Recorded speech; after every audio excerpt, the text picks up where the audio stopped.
quero ministrar uma palavra ao seu coração. Espero que Deus fale com você. Foi tão gostoso no último culto.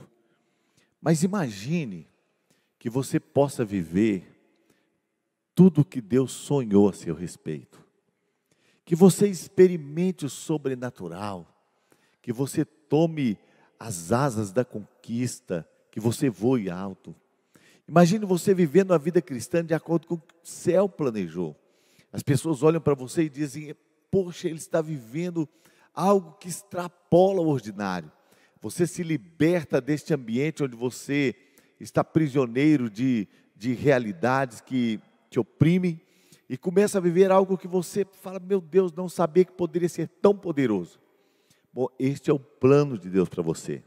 É o plano de Deus a seu respeito. Deus planejou que você viva uma vida extraordinária. E que vida é essa? É a vida que Ele comprou na cruz do Calvário.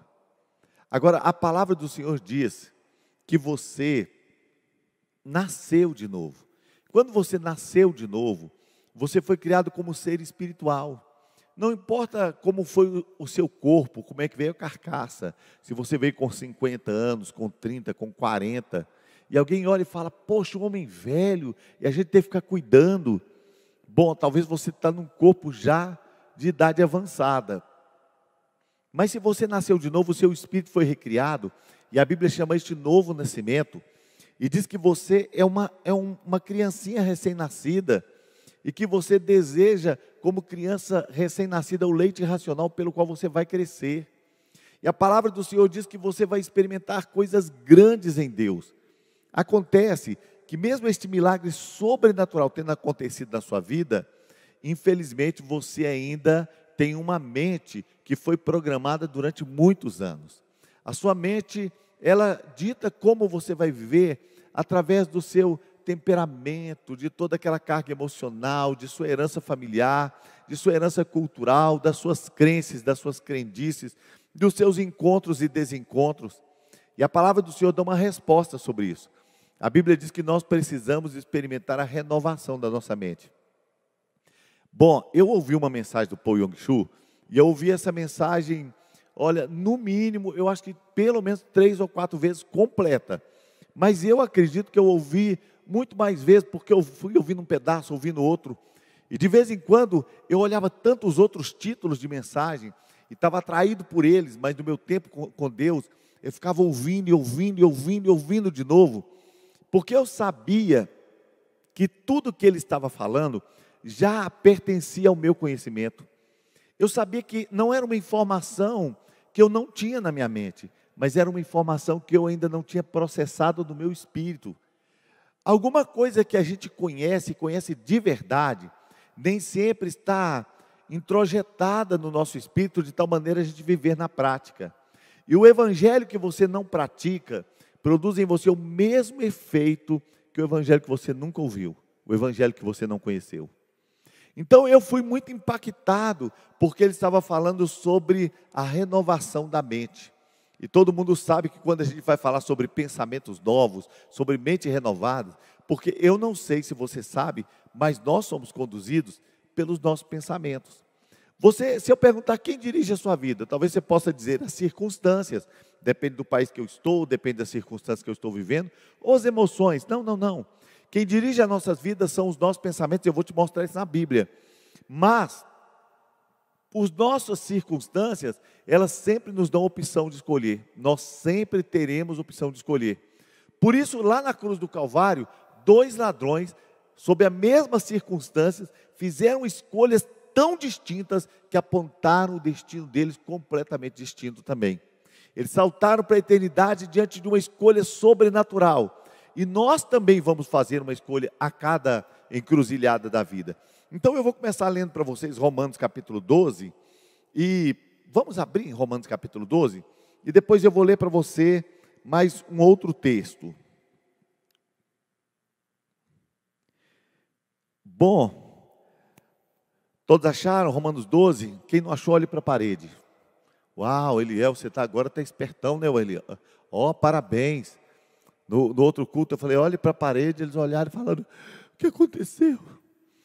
Rogo-vos, pois, irmãos, pela compaixão de Deus, que apresentem os vossos corpos em sacrifício vivo, santo e agradável a Deus, que é o vosso culto racional.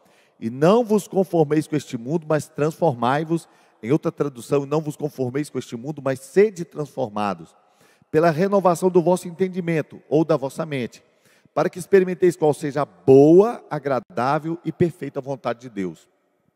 Então, não obstante o fato de você ter nascido de novo, ser uma nova criatura, um homem espiritual, a Bíblia está dizendo, se você quiser experimentar para você um nível de vida cristã que seja boa, perfeita e agradável vontade de Deus, que as pessoas te olhem e digam, ele é diferente, que as pessoas te olhem, não estou dizendo ímpio, eu estou dizendo aqueles que amam a Deus e temem a Deus, dizerem, cara, como esse cara consegue viver uma vida de tanto sucesso, de tanto compromisso com Deus, de tanto crescimento, eles vão descobrir que você conseguiu passar pelo processo de renovação da mente.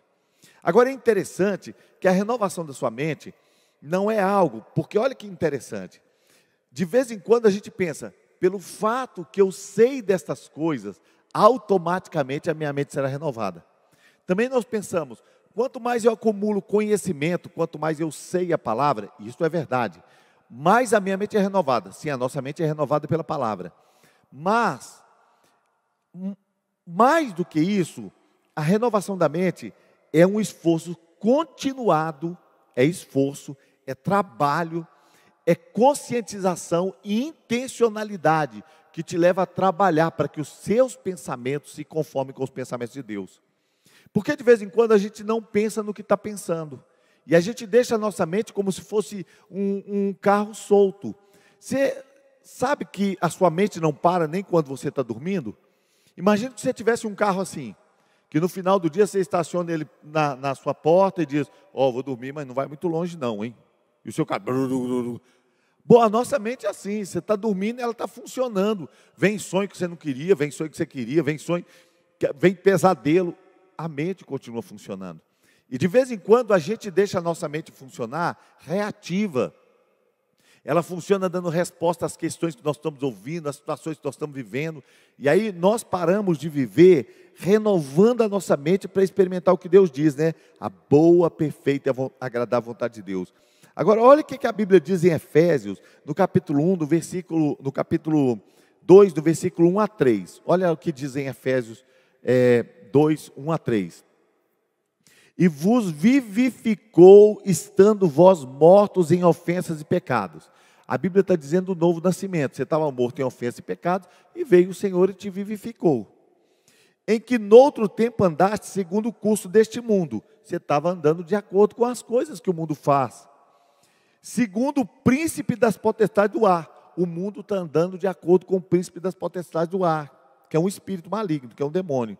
Do espírito que agora opera nos filhos da desobediência, entre os quais todos nós também antes andávamos, nos desejos da nossa carne, fazendo a vontade da carne e dos pensamentos. E éramos, por natureza, filhos da ira, e como os outros também. Nós éramos filhos da ira. E sabe por quê? Porque nós estávamos debaixo de uma operação do mundo, de uma operação do espírito maligno. Mas olha o que a Bíblia diz. Fazendo a vontade da carne. Eu e vocês já sabemos disso, não sabemos? Mas olha o que diz embaixo. E dos pensamentos. A questão é que a gente compra muito fácil a vontade dos nossos pensamentos. A questão é que a gente se deixa conduzir com muita facilidade pelos nossos pensamentos. E os nossos pensamentos fazem regência das nossas emoções. Porque se um pensamento começa a se repetir na sua mente, ele faz regência da sua emoção. Começa a pensar, não, mas a minha mulher pisou na bola, gente, ela marcou um horário comigo, não chegou. Poxa, eu não faço isso com ela, minha mulher, daqui a pouco você está com raiva dela. A hora que ela chegar aqui também, não vou conversar com ela. Os nossos pensamentos fazem regência das nossas emoções. Eles não dirigem só as nossas emoções, não. Eles acabam dirigindo o que acontece em torno de nós. Espalha aquela aura ruim, aquela coisa ruim, porque o mundo espiritual responde. Então, nós agora começamos a trabalhar de uma forma muito forte para renovar as nossas mentes. E o pastor Paul Yong-Soo, ele apresenta 3 princípios para a renovação da sua mente. Primeiro princípio, mudar seu pensamento de uma atitude negativa para uma atitude positiva. Eu pedi para escrever.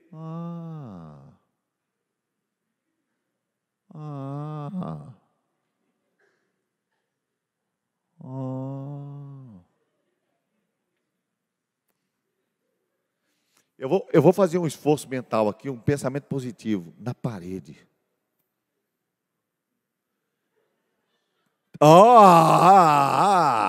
Quem estava pensando negativo aí, está vendo? Mudar seu pensamento de uma atitude negativa para uma atitude positiva. Você sabe que tem muita gente que vive numa atitude constantemente negativista, que sempre está olhando para o que vai dar errado, que sempre está olhando, esperando as catástrofes, e até alimenta a sua mente de coisa negativa, informação negativa, e está sempre esperando coisas ruins. E as pessoas vão vivendo debaixo de tanto problema, de medo, de angústia, de opressão. Por quê? Porque acostumaram a viver sobre a regência negativa. Tem uma atitude mental negativa. Mas Deus quer que você trabalhe de forma consciente, disciplinada, responsável, coerente, consistente, para ter uma atitude mental positiva, para pensar nas coisas sob um prisma positivo. Agora, eu não estou dando uma ministração aqui sobre pensamento positivo. Eu estou ministrando sobre uma mente conectada com realidades espirituais. A mente com pensamento positivo, não apenas vai ser melhor, vai melhorar, mas alguém que está dizendo assim: eu sei em quem eu tenho crido, eu sei em quem está em minha esperança, eu sei quem é o Senhor, eu sei que Ele não prepara nenhuma derrota para o servo dele, e eu sei que eu vou viver o sobrenatural com esse Deus. O pensamento que está na sua mente tem que ser uma conexão com o pensamento de Deus. Olha que interessante. Jesus falou com os discípulos assim: atravessem o mar. Aí os discípulos saíram e ele foi para o monte orar, despediu as multidões, foi orar. E os discípulos estão ali remando contra o vento que é contrário, e é noite. E eles estão remando e as ondas estão ali lutando contra o vento, contra o barco, e eles estão remando e tal. E aí eles estão enfrentando um tempo ruim à noite. Eu não sei se você já esteve no mar à noite, é terrível. O mar à noite não tem poste, não tem iluminação, é difícil. Eu me lembro um dia que eu cheguei lá em Prado, na Bahia, e eu cheguei, meu sogro, o Hudson era solteiro na época, e aí então eu cheguei rapidamente, nós descarregamos umas coisas, meu sogro foi lá arrumar a caixa d'água, diz ele que a caixa d'água estava suja, Sérgio. Aí lavou a caixa d'água toda, enquanto isso eu e o Hudson, o Hudson era solteiro, aquela cabeça de menino, e eu era ajudante dele. Então nós dois fomos jogar futebol. Achamos um areigão alto e jogamos bola, jogamos. Ficamos todos sujos, era uma areia assim mais escura, nós ficamos todos sujos.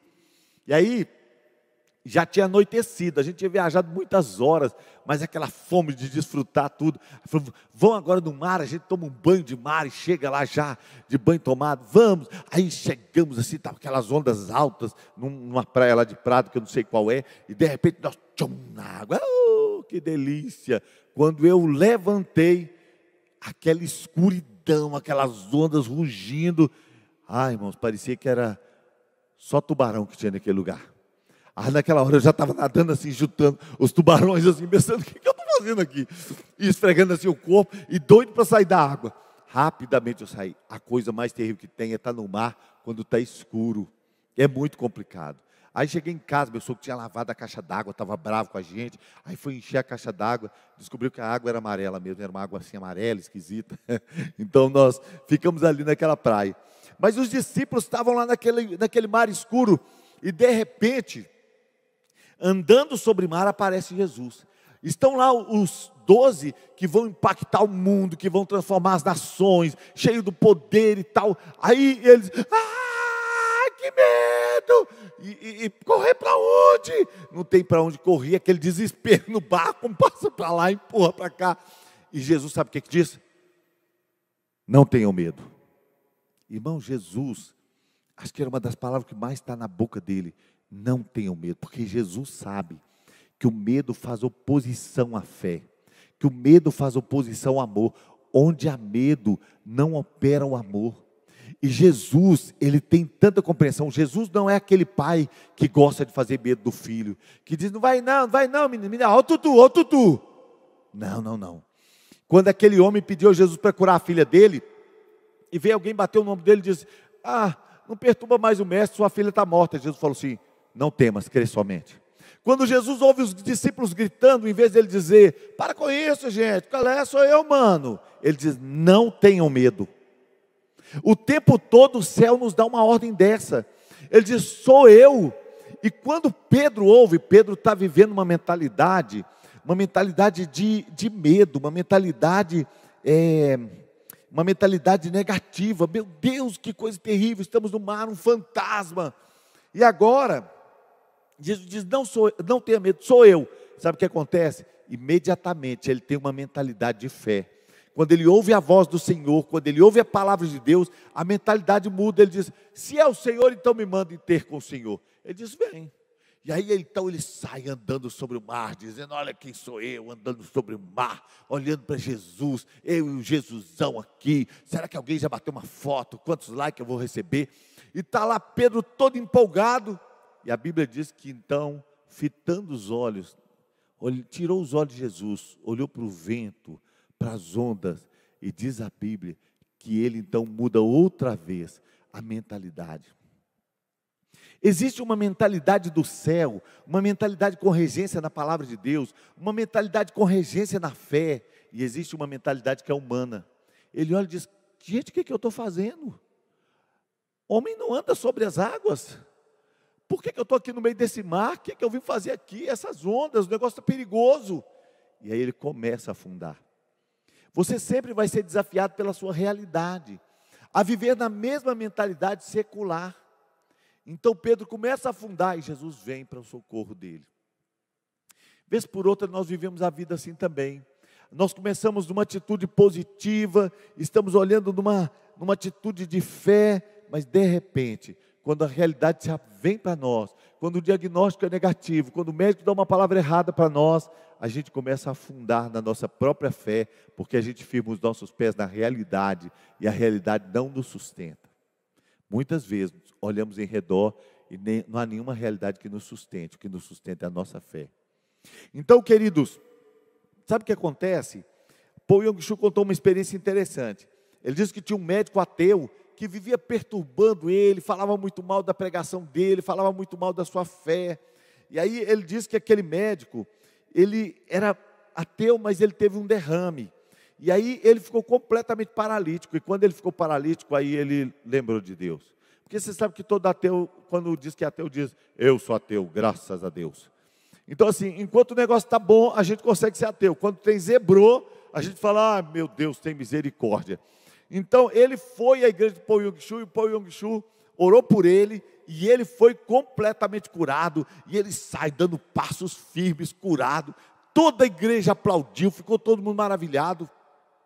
Acontece que ele vai para casa abençoado, volta no outro culto andando, sem a ajuda de ninguém. Aí ele chega na igreja e fala com o pastor Paul, ou manda avisar para ele, né? Eu queria que o pastor Paul Yong-Chu fizesse outra oração para mim.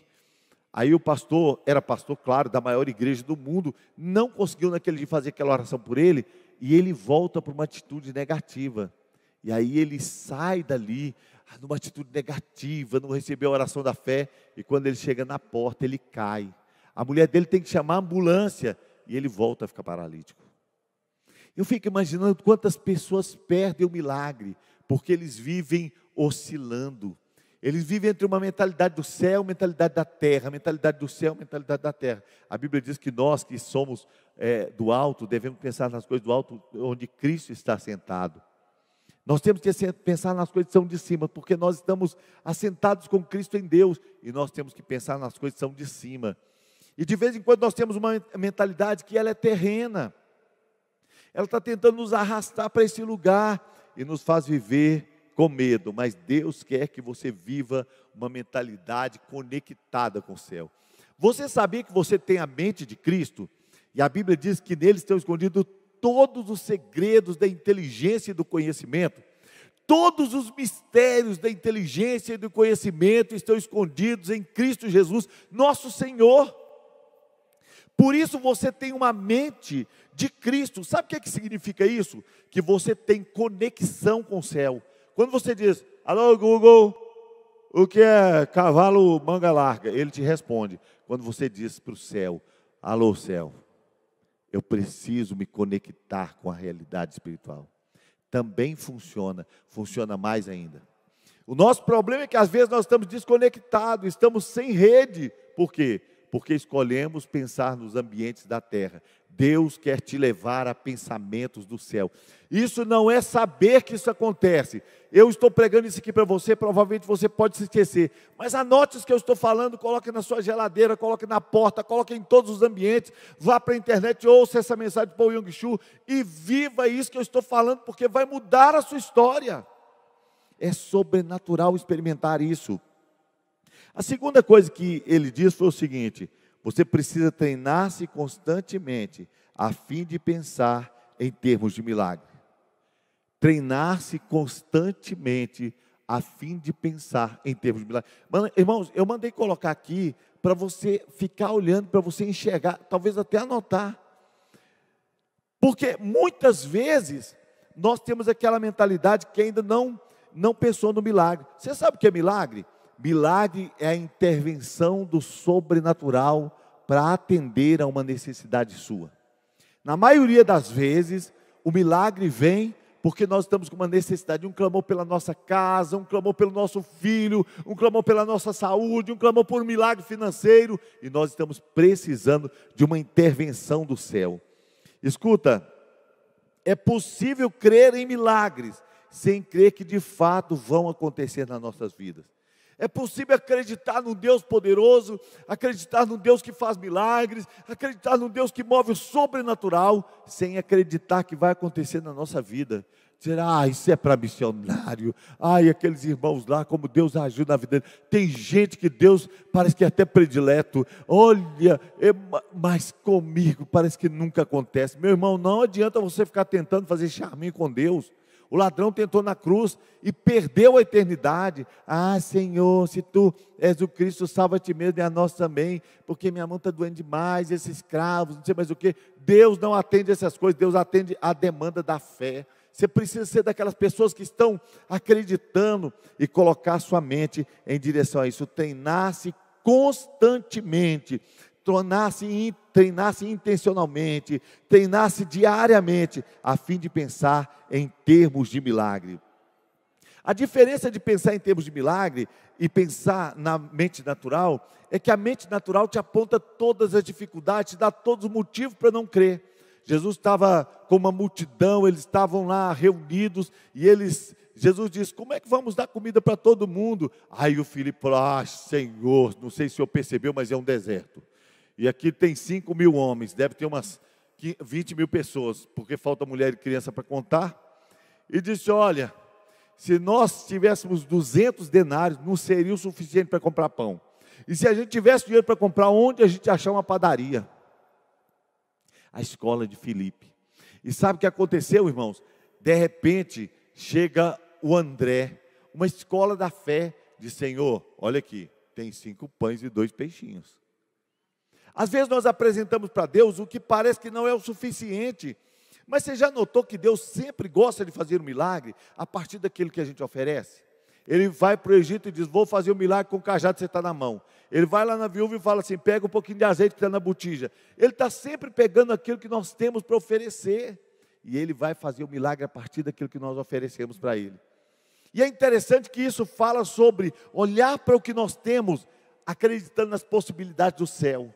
O céu está disposto a agir em nosso favor, mas nós precisamos disso. Eu estava contando aqui, que nós estávamos lá na casa do Sérgio e da Dani, né? No aniversário da Manu e do Júnior. E aí o Ciro estava lá contando aquelas histórias engraçadas que ele sempre conta.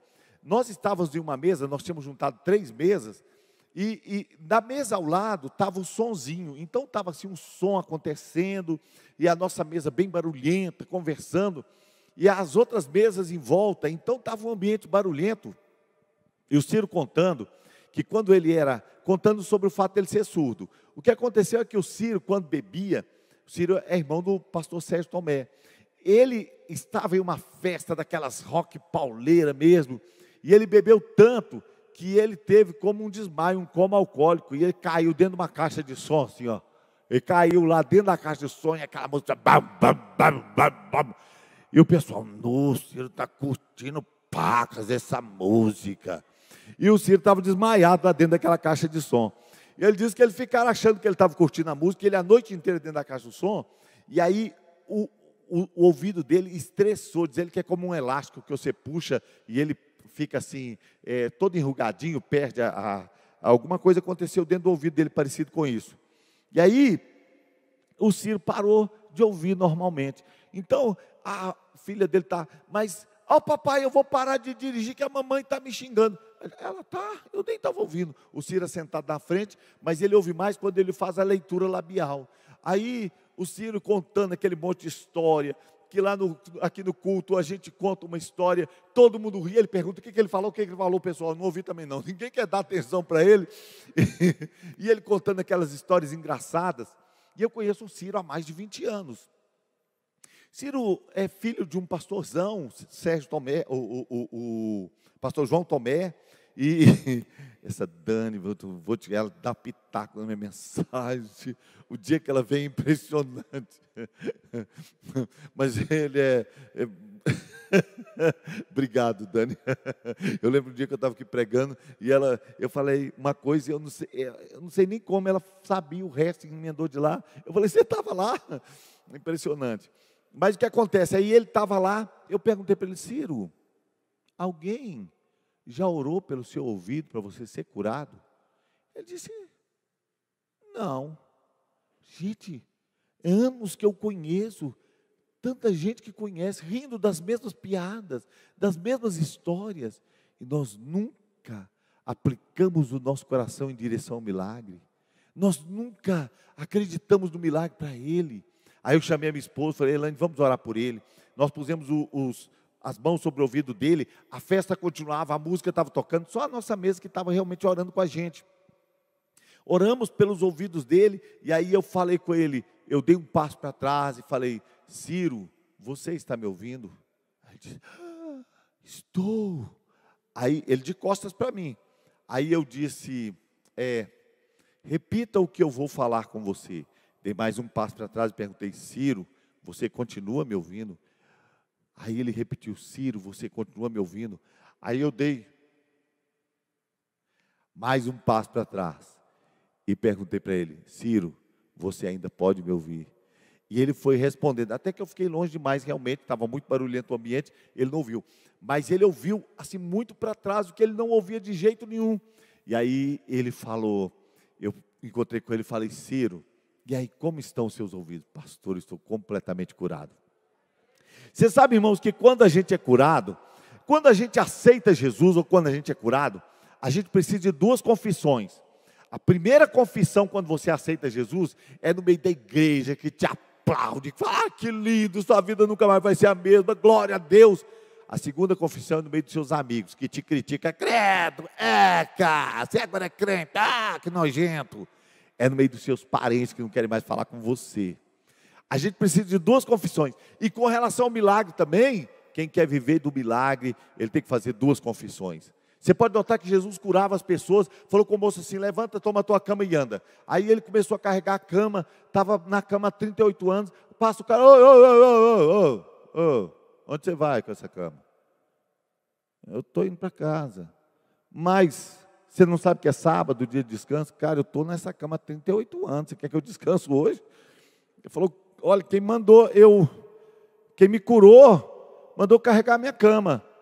Sabe o que o cara perguntou para ele? Quem te mandou carregar a cama? Ele não perguntou quem te curou. Quando você é curado, você vai ter que fazer uma confissão diante de gente que não aprecia o seu milagre ou não acredita no seu milagre. Nós temos que andar num ambiente em que a nossa mente está sendo treinada e ela está se comprometendo em dizer, eu quero estar constantemente tentando pensando em termos de milagre. O milagre precisa parecer para nós algo positivo, favorável, possível, real, que vem para a nossa vida porque nós queremos viver esse sobrenatural. Agora olha que interessante, Deus está querendo que você mude a mentalidade. E como é que você faz isso? Efésios capítulo 4, versículo 22 a 24. Você quer viver essa mentalidade desse jeito? Olha o que a Bíblia diz. Quanto à antiga maneira de viver, vocês foram ensinados a despir-se do velho homem, que se corrompe por desejos enganosos, e a serem renovados no modo de pensar e a revestir-se do novo homem, criado para ser semelhante a Deus em justiça e em santidade provenientes da verdade. Agora olha que interessante. Quanto à antiga maneira de viver, vocês foram ensinados a se despir do velho homem, dessa vida velha, desse pensamento velho, desse humanismo, desses conceitos materialistas, dessa realidade opressora. Agora preste atenção, a serem renovados do modo de pensar. Entre o despir-se do velho homem e vestir-se do novo, há um processo na mente. Esse processo não é automático. Você vai se despindo da vida velha, à medida que você vai se examinando e dizendo, isso é vida velha, isso não é para mim, isso é roupa velha, eu vou tirar essas roupas de mim. A minha mente não conecta, não consegue mais. Porque, fala sério, você foi ensinado talvez por seu pai a ser machão, a ser bravo, a ser isso, a ser aquilo. Meu irmão, aí Deus quer te ensinar a ser homem. Deus quer te ensinar isso, quer te ensinar a viver uma vida séria, e assim sucessivamente, né? A serem renovados no modo de pensar e a revestir-se do novo homem, criado para ser semelhante a Deus. A revestir-se do novo homem, criado para ser semelhante a Deus, em justiça e em santidade, provenientes da verdade. A Bíblia está dizendo que essa vida que um crente pode estar vivendo, não é para ser vivida, que é para você deixar essa vida velha para trás, mudar a sua mente, para você viver vestido de uma vida nova, que te faz semelhante a Deus, em justiça e santidade proveniente da verdade. Eu nem sei se pode estar escrito isso na Bíblia, meu Deus do céu, está escrito semelhante, para ser semelhante a Deus, está escrito que eu e você temos direito a uma vida que não os incrédulos, mas os crentes vão falar, uau, mas sabe onde é que acontece a vida? No mundo dos pensamentos. Você precisa pensar do que você está pensando, identificar quais são os pensamentos que estão governando a sua mente, e começar a dizer, eu quero viver pensamentos que estão conectados com a mente de Cristo. Eu quero viver numa atitude não negativa, mas positiva. Eu quero viver com propensão ao milagre. Eu quero me despir dessa vida velha e viver vida nova. Vida nova para o seu negócio, vida nova para o seu casamento, vida nova para a sua família, vida nova para tudo que você está vivendo. Você vai experimentar a juventude te alcançando. Não importa que idade você tem, importa que fé você tem. Porque os jovens se cansam e caem, mas os que esperam no Senhor renovarão suas forças, subirão com asas como águia, correrão e não se cansarão, caminharão e não se fadigarão. Essa é a palavra de Deus a nosso respeito. Aleluias. E para encerrar, uma mente orientada para o êxito. Meu Deus, uma mente permeada com uma consciência de vitória, e possuir uma abundância de consciência. Às vezes nós pensamos, Deus nos fez mais que vencedores, eu sou mais que vencedor, mas nem sempre é isso que está na nossa mente o tempo todo. Esses são os versículos que a gente sabe, de vez em quando a gente lembra deles para nós, mas uma mente que está orientada para o êxito. Sabe aqueles irmãos que mandam aqueles versículos para a gente de manhã, ou aquelas frases, varão de fogo, Deus te abençoe, um dia de vitória, tudo que você puser a mão vai prosperar, onde você pisar vai nascer o jardim de Deus, a manifestação da glória de Deus está te seguindo, a presença do Senhor vai brilhar ao seu redor. Tudo verdade, para quem crê. Porque enquanto alguém duvida, Deus está fazendo na vida daquele que crê. A gente precisa ter a ousadia de acreditar que Deus realmente nos fez para o êxito. Sabe por quê? Porque não pode imaginar derrota em Deus. Em Deus não há mudança nem sombra de variação. Ele é vencedor de ponta a ponta. Ele não vai mudar quem Ele é, não vai mudar o que Ele pensa. Essa vitória vai alcançar a sua casa, essa vitória vai tocar os seus filhos, essa vitória vai tocar o seu lar, essa vitória vai passar de geração em geração. Uma mente de conquista, uma mente dizendo vai dar certo, e vai dar certo, e vai continuar dando certo para a glória do nome do Senhor. Deus jamais falha, Ele não pode ser derrotado, Ele é o vencedor eterno. Esta é uma conscientização necessária. Renove sua mente, pense constantemente e conscientemente em termos de vitória. Pense grande. Pense grande. Pense nesse Deus grande, nos milagres que Ele vai fazer. Pense que isso é só o começo da sua vida. Pense que as portas estão abertas para você. E eu não estou ensinando sobre pensamento positivo. Eu estou ensinando sobre pensamento conectado com o céu. Não tem causa em você, tem causa no céu, tem causa em Deus. Você está sabendo quem Ele é. E você está o tempo todo confiando na realidade do que Ele é e daquilo que Ele faz. No seu santo amor, no seu caráter, na sua nobreza. E isso é o que vai acontecer. Então, meu querido irmão, eu queria te dizer que o sobrenatural vai acontecer na sua vida. Os milagres vão te alcançar, a vitória vai te tocar. Bom, eu estava contando no último culto, até contei porque vi o pastor Wellington aqui, contei a história dele. O pastor Wellington estava morando em Guapé, ele tinha uma fazenda lá, uma fazenda que ele herdou da mãe dele, e ele tinha direito a uma parte. E o pastor Wellington estava morando lá, pastoreando uma igreja lá em Guapé. E eu cheguei lá, e o pastor Wellington me recebeu com muita alegria, eu ia pregar na igreja, e aí ele me mostrou um cachorro, sabe daqueles cachorros feios? Ele mostrou um cachorro feio, e falou, ai, ó. Falei, legal, hein? É o Dedão, o cachorro chamado Dedão, é o Dedão. Aí disse para mim, que Deus fez na vida desse cachorro. Rapaz, você acredita que a cobra picou esse cachorro? E a Fifi, os meninos choraram, a Fifi orou, os meninos oraram, e Deus curou esse cachorro. Pensei, meu Deus, que desperdício, milagre.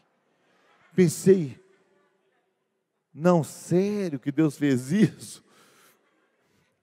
Aí eu fui pregar na igreja lá, estou pregando, estou vendo o Hélio chorando, o Hélio é muito chorão, né? Ele estava com as duas mãos no banco, aí eu fui inspirado, e comecei a falar com ele.